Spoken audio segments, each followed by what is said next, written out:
386 중에 비명이 횡사했지 않습니까? 그러면서 친명은 횡재를 했던 이 사안을 두고 한번 좀 얘기를 해 갈까 합니다. 최근에 그 친명의 대명사, 대표주자라고 하면은 바로 임종석 전 청와대 비서실장 아니겠습니까? 임종석을 비롯해서 굉장히 많은 비명계 의원들이 지금 아예 그냥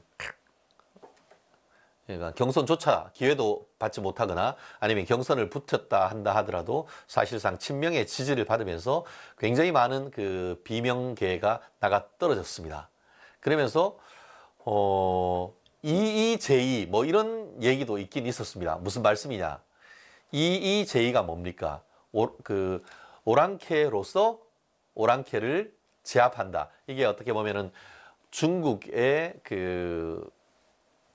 주변부에 있는 이민족을 제압하는 그런 전략 아니겠습니까? 특히 한족이 옆에 있는 다른 거란족이나 이런 거를 통해 가지고 우리 조선, 고려 이런 데를 제압하는 그런 전략인데 좋게 보면은 한동훈 비대위원장이 12월 말에 옴으로써 세대 교체라고 하는 청룡 언어들을 들고 확 휘두르니까 정말 낮았던 국민의 힘에 대한 국민의 지지율이 쭉쭉 올라갔습니다.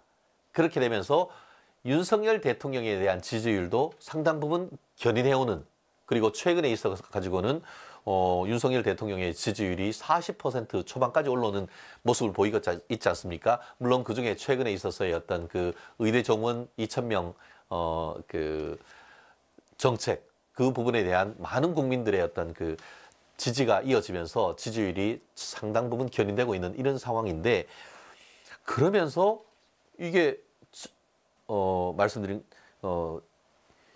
이 뭐랄까요? 세대 교체론 386, 586, 686 운동권이 뭐라고 했습니까? 우리 한 장관이 운동권이란 했다는 이유만으로 정말 20대부터 30대, 40대, 50대, 60대 이르기까지 모든 정권의 헤게몬을 쥐고 국회의원, 장차관 다 해먹고 그 사이에 뭐라고 했죠? 대기업으로부터 뒷돈 받아먹고 또 5.18 할 때 전야제 가가지고 룸살롱 가가지고 여자 끼고 술 먹었고 그렇게 부정부패했던 세력 다 심판해달라라고 했는데, 이번 공천하는 과정에서 잘 봤더니만 실제로 지난번 문재인 정권에서 잘 나갔던 사람들 다 잘렸지 않습니까? 아까 임종석 또 박광원 전 원내대표를 비롯해서 지금 많이 잘렸고, 거기다가 오늘 전해숙 의원입니까?까지 해서 거의 한 10명 가까이 지금 민주당으로부터 탈당하는 그런 사태가 지금 벌어졌는데, 외면적으로 봤을 때는 이게 한동훈 비대위원장이 와서 386 세대 개천을 딱 얘기를 했는데 그거를 이재명이 다 해버렸단 말이에요. 그럼 이 사태를 어떻게 볼 것인가?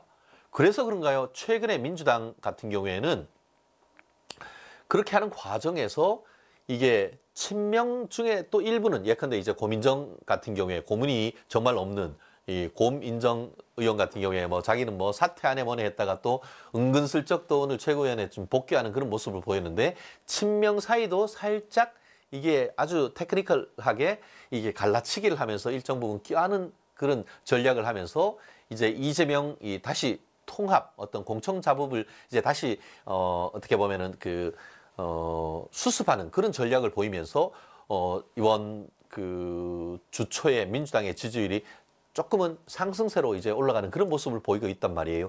이 상황을 우리가 어떻게 봐야 되냐? 이게 잘했다고 박수를 쳐야 되는 것이냐? 아니면은 이렇게 해서는 되지 않는다라고 봐야 되느냐에 있어가지고는 이건 아니올시다라고 생각을 합니다. 왜일까요? 사실 친명은 정말 역사의 죄인이라고 봅니다. 실제로 문재인 정권 동안 대한민국이 천조국이 됐습니다. 천조국 아시죠? 미국을 천조국이라고 부르죠. 왜?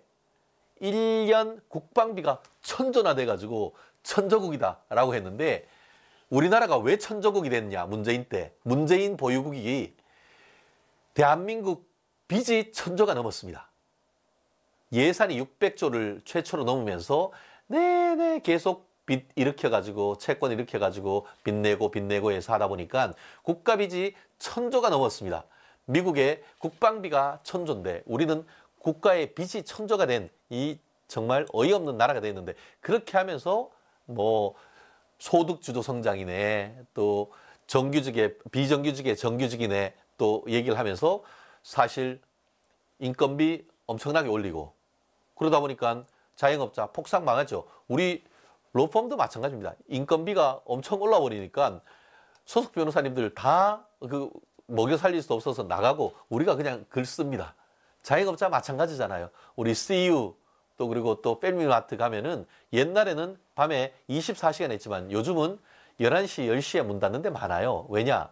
밤에 손님도 없는데 이 알바 써봤자 남는 게 없고 오히려 손해기 때문에 아닙니까? 그게 소득주도 성장의 후과 아닙니까? 최저임금 급격한 인상의 후과 아닙니까?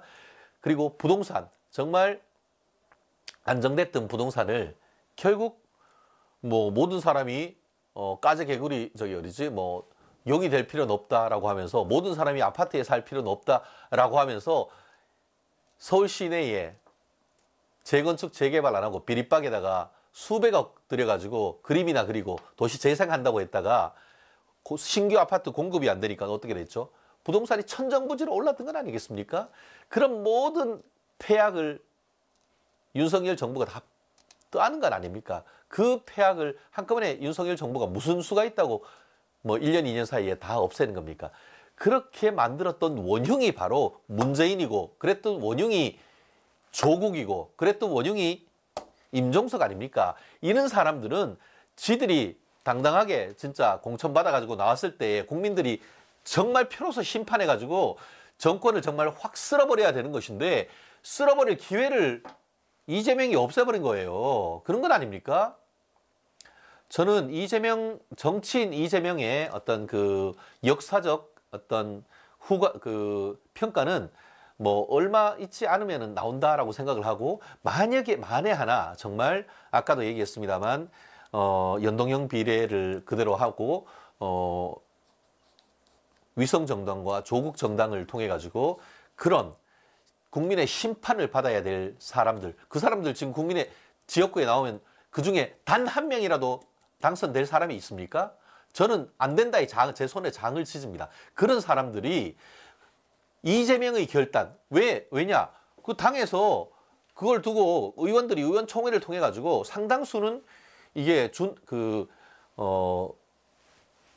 병립형으로 가자고 했어요. 그런데 적지 않은 수가 또 비례적으로 가서 뭐 야권 연합을 해야 된다 그렇게 하면서 그 결정을 이재명한테 전부 위임을 했어요. 그러니까 이재명이 이거 어떻게 하지 하다가 이렇게 보다 보니까 요거 이렇게 모으면은 어쨌든 내가 비례는 어때요? 내가 표 주는 거잖아요. 당대표가 도장 찍으면은 그 비례는 다 지 거 아닙니까? 자기 나중에 이제 국회에 체포동의서 오면은 다 방탄해줄 사람 아닙니까? 그거 한다고 하면서 결국 연동형 비례하다가 이 꼴 된 거 아닙니까? 이재명 정말 단순히 뭐 민주당에 이제 탈당했습니다만 부장판사 출신 이수진 의원이 뭐라고 했습니까?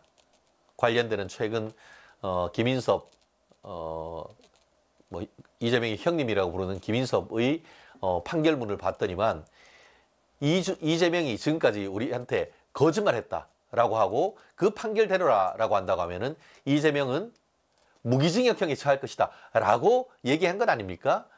그거 어떻게든 막아보려고 이렇게 했으니까 결국 자기 방탄하는 과정에서 대한민국 정치를 20년, 30년 지금 후퇴시키고 있다. 저는 그렇게 평가할 수밖에 없는 겁니다. 결국 국민의 손으로 정말 잘못된 문재인 정권에 있어서의 그 권력자들을 이번에 심판할 수 있는 기회를 이재명이 없애버리고 오히려 그 자리에 통진당 세력을 갖다 붙이고 또 일부는 조국 세력을 통해서 부활시키는 이런 어이없는 장면을 보면서 국민들은 분노할 수밖에 없다. 저는 그렇게 평가합니다. 시간이 지금 벌써 2시 53분으로 지금 가고 있는데요. 자, 오늘의 또 제가 좀 너무 흥분했나요?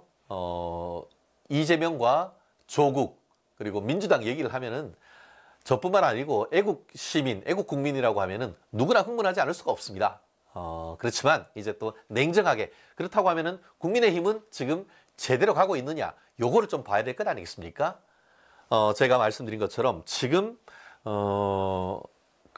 오늘의 마지막 주제 같은 경우에는 국민의힘 총선 전략 점검 세대 교체론이냐 거야 심판론이냐 이것이 문제로다. 아까 얘기한 것이 쭉 이게 다 이어지는 연장선상에 있습니다. 실질적으로 지금 최근에 이제 윤석열 대통령의 지지율이 사실 낮을 때는 20% 후반까지 밀렸다가 30% 초반에서 이제 한동훈 비대위원장이 영입된 이후에 지금 한 3, 4개월 사이에 상당 부분 견인했습니다. 특히 최근 여론조사에 보면은 윤석열 정부에 대한 지지율이 40% 초반까지 올라왔습니다. 굉장히 좋은 겁니다. 실제로 각종 대통령 취임 기간 중에 중간 선거에서 대통령 지지율이 40% 넘어가면은 어쨌든 일당이 되는 데는 큰 문제가 없는 것으로 제가 알고 있습니다. 아마 45% 이상 가면은 아마 과반까지도 지금 가는 그런 게 통계로 나와 있는 것으로 제가 기억을 하는데요. 당에 대한 지지율보다 오히려 지금 최근에 윤석열 대통령의 지지율이 오히려 좀 더 높은 그런 것을 보일 정도로 지금 윤 대통령의 지지율이 상당히 견고하기 때문에 특히 수도권 중에 서울에서의 어떤 선전을 지금 기대하고 있는 것 아니겠습니까? 물론 그런 흐름이 있다는 것이지 자칫 잘못 우리가 국민들과 시민들에게 오만한 그런 모습을 보이면 그것도 꽈닥인 거예요. 그런 것 아닙니까? 사실 지난번 10월 달에 있었던 우리 강서구청장 재보궐선거에서 이게 유죄 확정됐던 분을 이렇게 사면 복권시켜서 후보로 올렸다가 호되게 다른 것 아닙니까?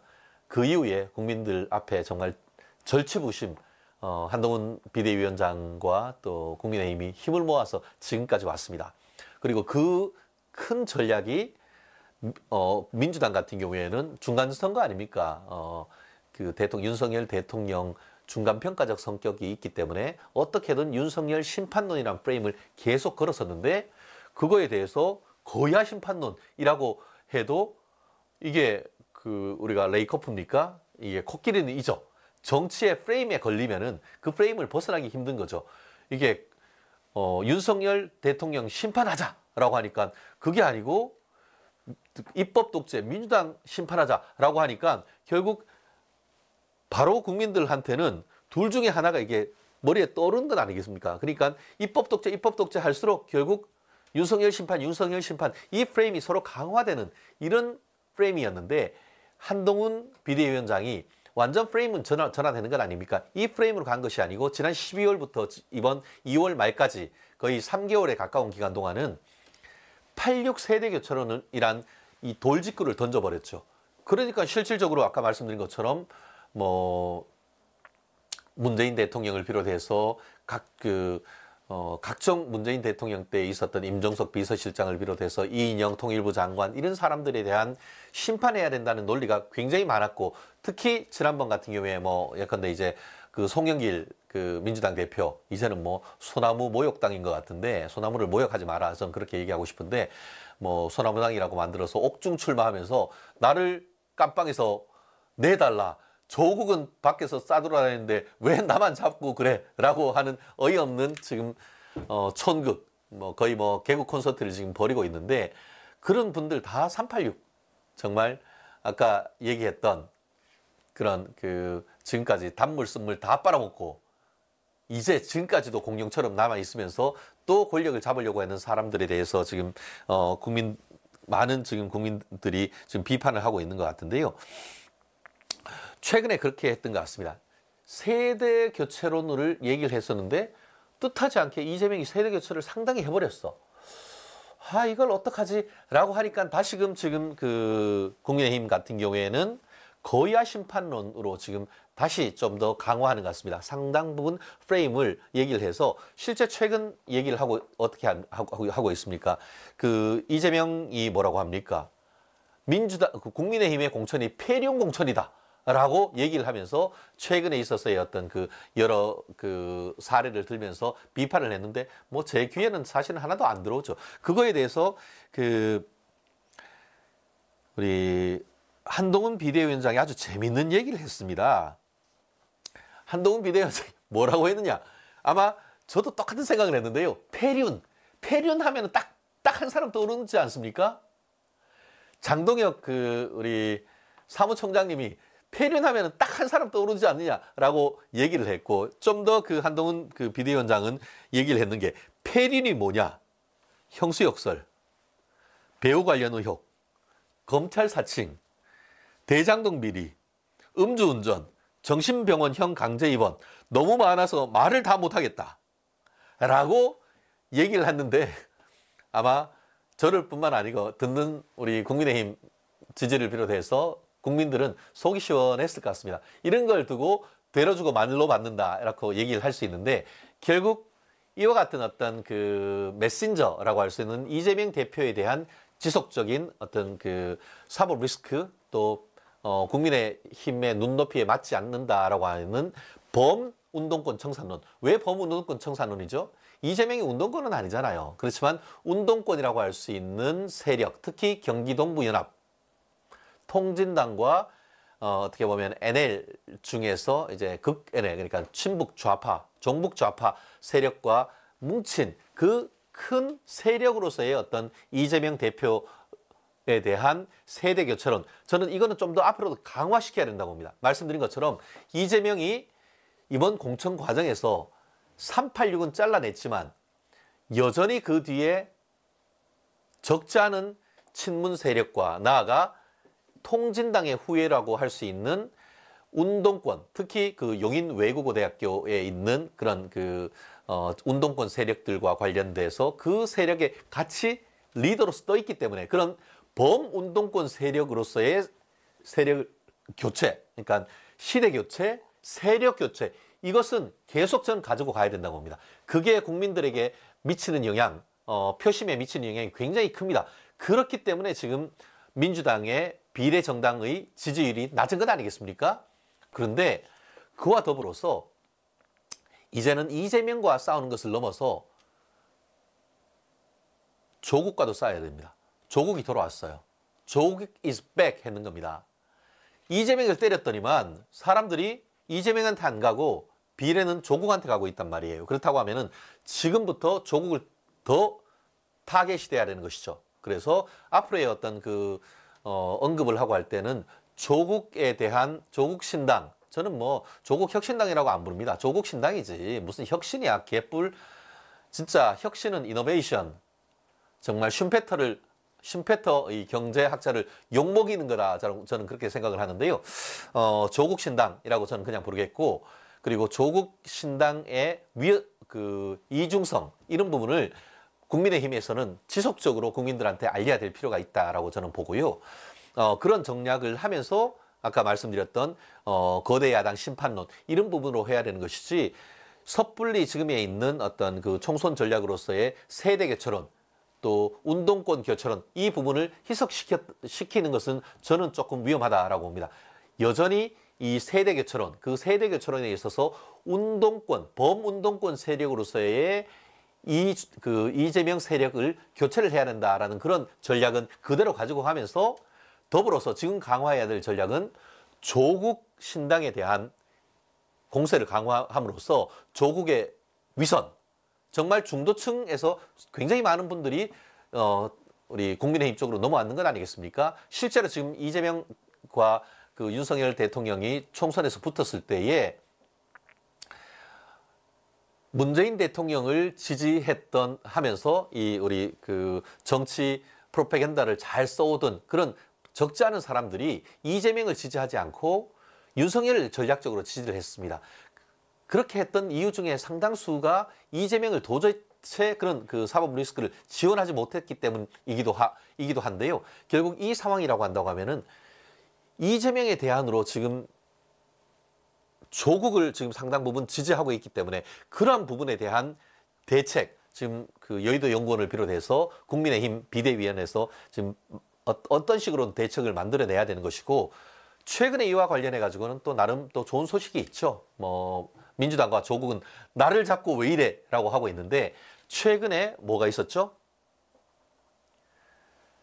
검찰이 얼마 전 이 황운하를 비롯해서 예전 김기현 울산시장 당시에 선거 개입 의혹에 대한 수사를 새로 시작하면서 문재인 대통령 때의 대통령 기록물을 보관하고 있는 이 국가기록원에 대한 압수수색 영장을 법원으로 받아가지고 그 당시에 있었던 하명 수사 관련 기록을 압수수색을 했습니다.